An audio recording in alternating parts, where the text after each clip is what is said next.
আসসালামু আলাইকুম। আমি অ্যাডভোকেট শাহাদাত হোসেন শামীম আজকে আপনাদের সামনে উপস্থিত হয়েছি। আজকে আমাদের আলোচনার বিষয় হচ্ছে বিদেশ থেকে তালাক দেওয়ার পদ্ধতি।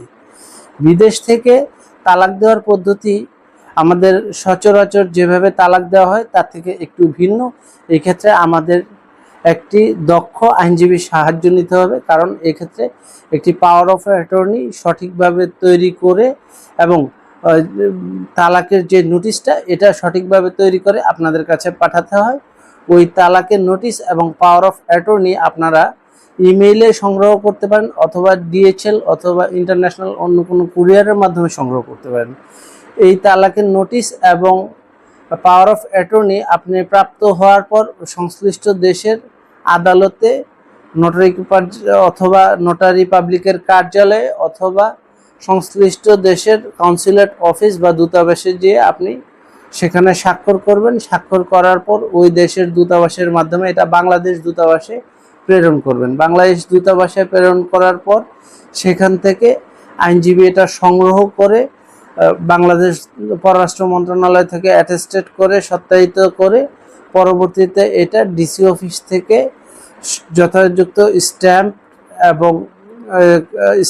এবং সত্যায়িত করে পরবর্তীতে যাকে পাওয়ার অফ অ্যাটর্নি দেওয়া হয়েছে তার মাধ্যমে কাজী অফিসের মাধ্যমে তালাকের নোটিশটা প্রেরণ করা হবে। পরবর্তীতে 90 দিন অতিক্রান্ত হওয়ার পরে তালাক হয়ে যাবে।